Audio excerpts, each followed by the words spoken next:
Hindi tayo magsasabong. Hindi magkakatay.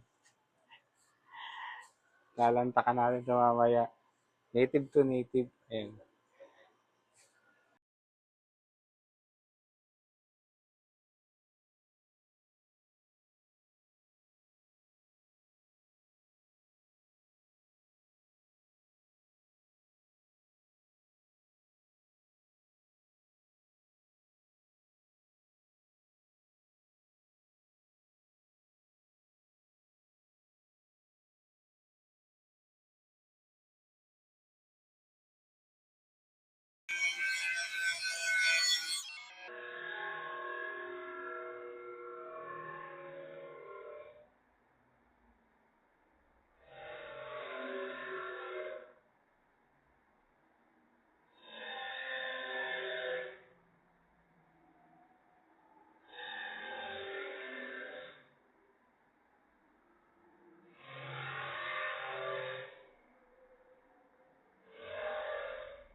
Bawang, sibuyas, luya. Sabay-sabay na sila.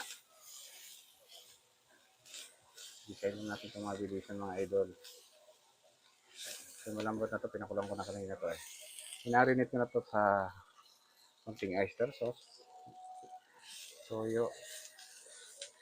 Suka, paminta, laurel, at seasoning. Liquid seasoning. Ayan na.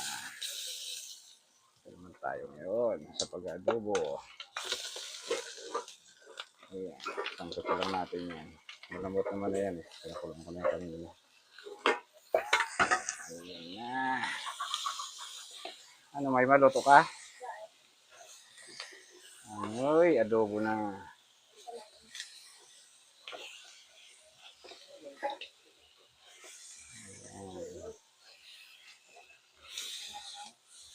Angkot siya lang tayo. Lusa natin kung nagmarinitan natin kanina. May kunting kalamansi.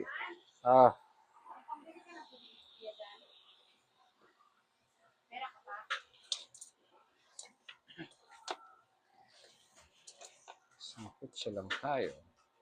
Ayan. Lusa natin yung nagpapalambot natin kanina. Sa bago. Ayan. Lumambot pa siya ng konti.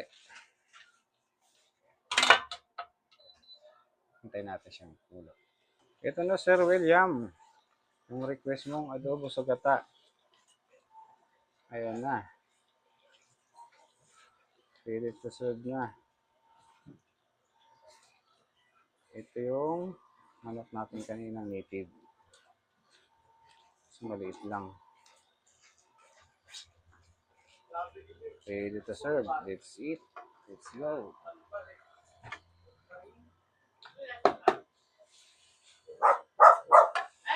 Dahil tapos ng trabaho, kumuha ng pulutan, kunin si Punso. Ayos na. Tara, punta natin ito yung mga nagtrabaho dito. Diba? Mag-deliver tayo sa mga nagpagod ngayong araw. Ilagay ang camera, ilapag ang pulutan, isama si Punso, kumuha ng yelo, umupo. Yan ang magandang gawin. Relax. Diba? Ito na. Hindi ko pa naman i-upload ito ngayon eh. Ayan. Ito si Kapitan. Pagod na pagod yan. Umakyat ng bubong. Tara, umpisa na natin. Tirahin natin si Punso.